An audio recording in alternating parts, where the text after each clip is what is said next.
What's going on, people? Trev 2323 here. What I'm attempting to do today is I want to do a video of changing the rear shocks on a 2002 Chevy Astro. I've been assessing the situation. First thing I'm going to do is put some WD-40 on the bolts so it can be sitting in. It's a 2002 LS.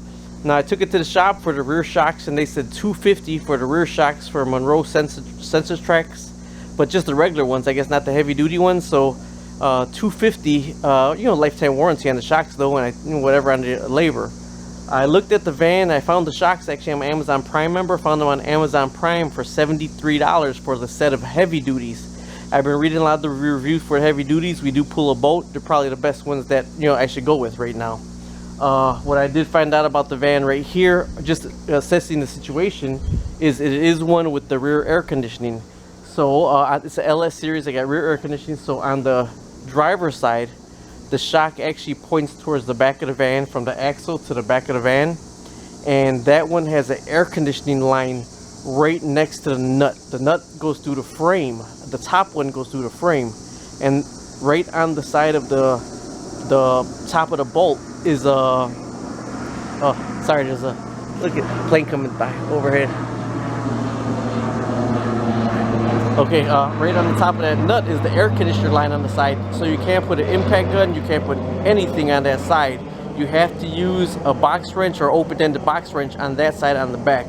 I didn't get to this one yet, but on the passenger side of the van, the shock is from the axle pointing forward. So I got to go under to check that one out. But driver's side of the van, axle pointing backwards, passenger side of the van, axle pointing forward. What I got right here is I actually ordered them. So what I'm going to do actually myself right now is see if I could break the nuts loose. If I could break them loose, I'm just put them a little bit snug, and then wait till the shocks come in, know that I got it off. Actually, I'm going to put it in another garage that I could put it in. Take the shocks off tomorrow, and then the other shocks should be in Sunday, so I just have to put them on. So it's going to be a couple step video, but it's going to be all shot on one for use. Alright, so I'm just going underneath right now. One of the things I am going to do when I start to work on it, actually, I'm just going to go underneath and spray it right now, is I got a trailer hitch I mounted with 6 bolts all along the frame. I'm going to put my big 3-ton in the back of on the bottom of the trailer hitch and lift it up some so it gives me more room. The book itself says to lift the van up. Doesn't say lift it up from the axle or lift it up from the frame. But with the heavy duties, what I'm finding out is people are having trouble getting them back in because the spring on the outside of the heavy duty, they need to use a jack to squeeze it in, or they need to use a pry bar at the top to push it in. So let's get underneath here, so start loosening these up. Okay, I'm underneath the van on the driver's side right now. This is the shock from the axle pointing to the back of the van. There's a nut right there. I venture to say it'll probably be a 17mm nut. It goes through the frame and then is right there. Now right next to that is an air conditioner line. That steel line, that's an air conditioner line, so of course you don't want to crack that. So what I'm going to do is have to lower the spare tire to get more free rein over here, so it'll be easier that way. I'm going to spray it right now. That green stuff all on it is zinc. I just sprayed zinc all over it when I first got the van. I'm going to actually use Eastwood to spray the rest of it, but yeah, hopefully I can get this off. I mean, that looks terrible, but the shock is bad. It like seems like it's never been replaced. Now this is the driver's side. Like I said, the driver's side, this is the LS with the air conditioning line. I do have an air gun. I'm going to try to put it on this side to loosen it up, but it's just a Campbell Hashfield. So I don't know how much torque it's going to have, so I might have to use a pry bar. I'm going to spray some WD-40 on this side right now, since I'm under here. Alright, sprayed the heck out of that right now. So I got WD-40 all in it.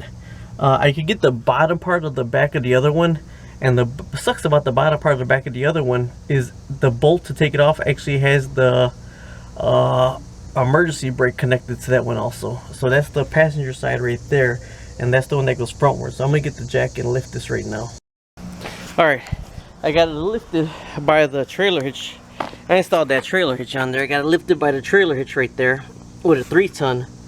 The front, you see the gravel goes down a little bit, so the front I got chalked off so it can't go frontwards. I'm just gonna slide underneath here to spray some WD-40 on this side of it. Then I'm gonna get my jack stands to put my jack stands underneath it.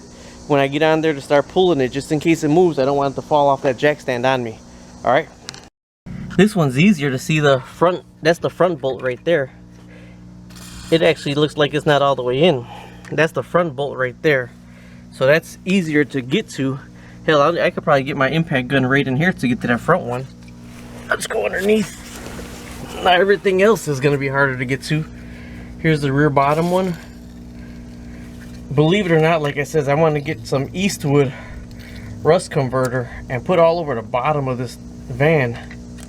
I picked it up for $1,500 and I got well worth more than my money's worth. Now if you look up there, that screw looks actually a little bit bent. You don't have to take this one all the way out. Like this one right here, this one has to come all the way out to fit the shock up in here. Okay, this is the emergency brake holder right here. So this bolt is going to have to come all the way out, slide all the way out to get the shock out. But this one right here, you just need to get the bolt off, slide it out sideways. But actually you might have to hit the shock inward just to try to get that bolt off to slide it out sideways. And this was like really bad. I should have probably put this on last week and just drove around with it like that. So okay, that's covered. What I'm gonna try to do is loosen the bottom ones up first. And I got a, like I said, a little Campbell Hatchfield impact gun. I am gonna try that first. And if not, I'm probably gonna try using the breaker bar. See if I can get it loose. Alright, let me go get my compressor plugged in and everything right here. And you know what I'm looking at? That got to stop. See right there? That's a stop so it don't bottom out on the frame. Apparently this had a stop right here. And the stop is completely gone. Let's see what it looked like right there. That's what I'll look at. That's where the stop was at. And the stop's gone. So I'm going to have to look into replacing that damn stop right there. The bump stop. Should have been right here. I can see it when I lift the camera up. So I'll probably pick one of those up also. But see, you can tell because that's where it was hitting right there. And it can't hit there anymore. But actually with the shocks it shouldn't hit it anymore. Alright, well let me get the tools now. These down here are, on this side is 15 millimeter. That's a 15 millimeter. I'm thinking that's a 17. I'm going to try it and let you know. Okay, so I found out the top part of the bolt is 15 millimeters. I said you need a box wrench to get up in there, hold it on. And then the other part, the bolt itself for the strut, is 18 millimeters. Everything I have, 17, 19 millimeters. 17. The only thing I had in 18 millimeter was one of these damn super sockets. It's an 18 millimeter super socket. I don't know how super it is. It got a lot of plastic in there. Even for my impacts, all I had is 17 and 19. The 19 was too big, the 17 wouldn't go on. So I'm gonna try with the breaker bar and the little ratchet instead. You know, I had all the big ones ready if it was 17 or 19. So I'm gonna try with this and the breaker bar to see if I get it off. If not, I'm just gonna wait till tomorrow or go to O'Reilly's and get an 18 millimeter half inch and break it off that way. But the only good thing about the super socket is when you put the socket in, it sits really deep in there, so it could actually fit in this one. If it was a regular socket, it wouldn't fit in the regular socket. So let's see what happens with the super socket. If not, I'm gonna run up to one of the places and get an 18 millimeter half inch. All right, I'm trying to lay this down, I guess, right here, right underneath. Hope that you could see. I'm trying to get this off, but I'm gonna get this off. Try this. This is 18 millimeter. This is 15 millimeter.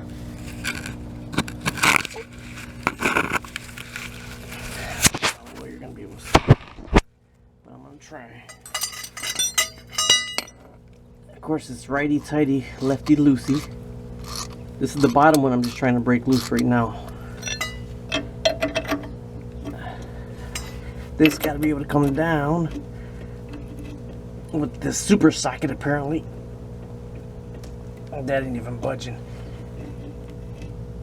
What I'm gonna do is try to put some little bit more torque on it now. Gotta raise this higher.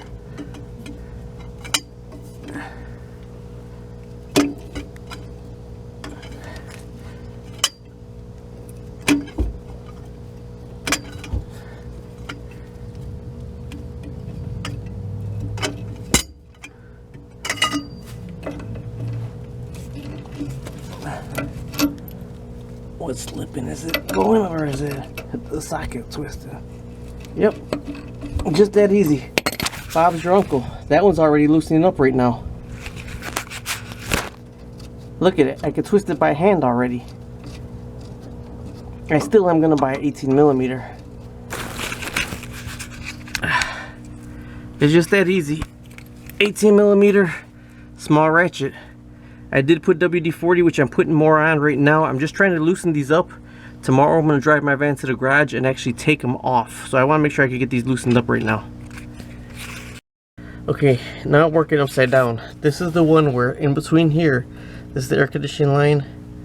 This is the frame, and that's the bolt, 15mm. And the bolt goes all the way through the frame to this side right there, and that's the nut right there. I'm going to see if I can loosen it without taking the tire down. All I want to do today is loosen it. I'm going to try not to shoot this one because I'm like, other than if I had a go cam on me, I'm underneath it, laying right where it should be. So I'm going to put you on pause for a minute. Here's the problem right there already. Needs an 18mm deep flow. That 18mm is not going all the way out. I don't want to. Alright, right tool for the right job. Had to run to get an 18mm nut. A long socket. The short socket you could finagle the lower bolts, the lower bolts off. But the top ones, it's too long. You need a long socket to get to the top one. So I'm going to go into there right now. I'm trying to just break them loose without having to take the spare wheel down today. I'm taking them off tomorrow. I just want to get these nuts loosened up, make sure I can get them off myself. It will not bleep, bleep, bleep, bleep. Believe this. Okay, I know when I take the shock off, I am going to have to take spare tire down. Like I said, this is my first time doing it, so I want to make sure I can loosen the bolts before I actually do everything, because if not, I got the shocks for real cheap. I could just take them to the shop and just charge them for parts. 15mm on this side of the frame, and that this is the 18mm. It is an 18mm that I put on this side, and really just jam my fingers underneath here and started working it click by click. Man, this nut came off so easy. It loosened up so easy. See all that space in there that's loosened up already? I'm going to take it all the way right here, all the way to the end, WD-40 the whole thing, and then put it right back on again, because it went in so easy. So the other shocks just go right on tomorrow or Sunday. Okay, here goes the last one. This is the one all the way in the front. So I got to try to finagle a way to get up here to get that off. I actually think that might be easier without the tire on. But I'm going to try just to loosen it up right now with the tire on. Here I am. It's 15mm this side of the frame over here. 18mm this side of the frame. Kind of half-ass a little more room to work with, but not. Because I got a little more room at the nut right there. But of course the muffler's in the way. So let's see if we could get this one loose just as easy. And if we can, we might be kind of able to play ball here, change these shocks out myself. All right, bye. All right, I'm down here. If anybody knows me, I don't sugarcoat crap for anybody. I tell you exactly what's going on here. Okay, so I didn't even use the box wrench on that one right here. The nut on the inside, the 18mm, was so rusted out over this muffler, I had to kind of actually tap that on there. Now, if I didn't put an extension on the wrench and the ratchet, I would have no room to twist it, to turn it or anything. So I had to put a 1/2" extension on the long ratchet just to get free room to turn it up and down. So let's see if I can get this thing off, loosen up at least.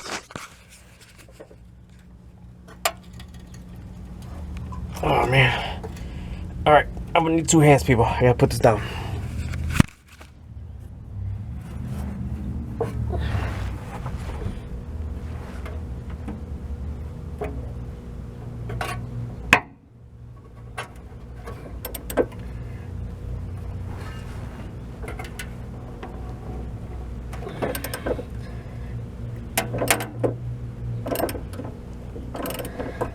It's turning, so let's see if the other side is turning. Okay, both sides are turning, but I did loosen it up. It wasn't even budging, so let me put a 15mm on that side right there, see what happens. All right, ratchet on one side, 18mm extension, 18mm long socket with an extension to the ratchet. I didn't need the box wrench on this side, and any one of them, I didn't need to start it with the box wrench. After I got that loosened, then I needed to put the box wrench. This is still a little snug like the other ones. I'm going to get it all the way loose, spray WD-40 penetrating, and then tomorrow I'll take the shocks off. So today's video is going to be just loosening up all the bolts for your shocks and 2002 Astro van.